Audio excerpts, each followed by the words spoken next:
Hello everybody, welcome back. Today we are going to talk about animals.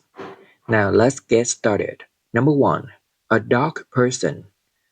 A cat person.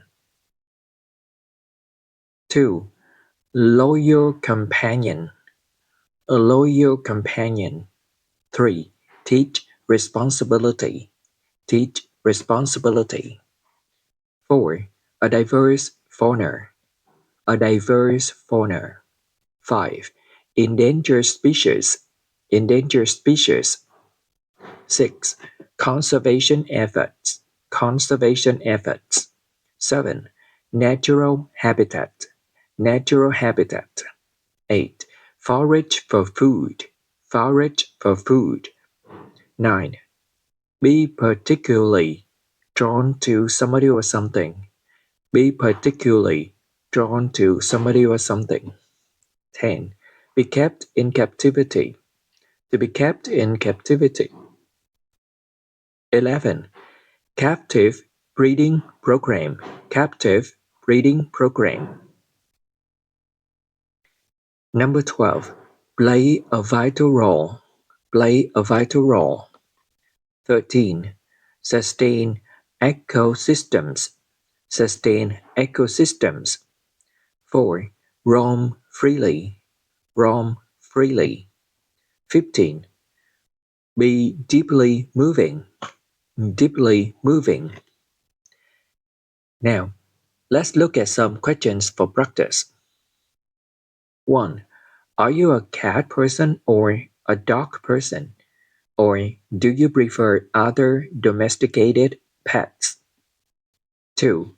Are there many different types of wild animals in your country? 3.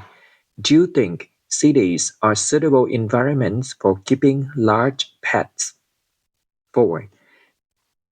Do you have a favorite animal when you were a child? 5. How do you feel about the conservation efforts for endangered species? 6.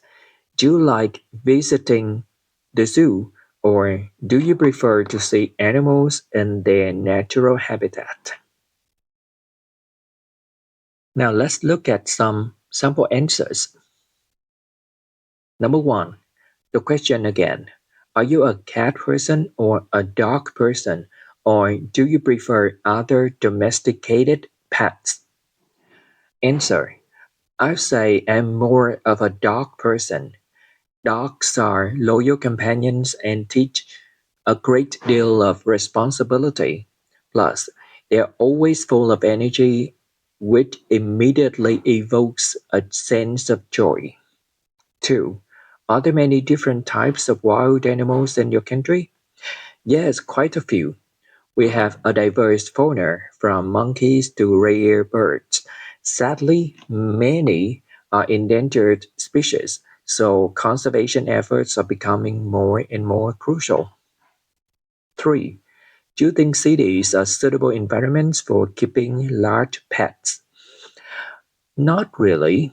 Big dogs or exotic animals need space and their natural habitat to forage and roam freely. In many apartments, they can't do it. It's just unfair to them, to be honest. Number 4. Did you have a favorite animal when you were a child? Oh, definitely. I was particularly drawn to dolphins. They're smart, playful, and a real feast for the eyes when they leap out of the water. They still fascinate me today. 5. How do you feel about the conservation efforts for endangered species? Well, I'm quite fond of the idea of captive breeding programs if done ethically. They play an absolutely vital role in preventing extinction and sustaining ecosystems. Every small effort counts. Number 6. Do you like visiting the zoo or do you prefer to see animals in their natural habitat? Well, I'd much rather see them in their natural habitat. Zoos can be educational, but watching animals roam freely is more authentic and deeply moving. Thank you for listening and watching.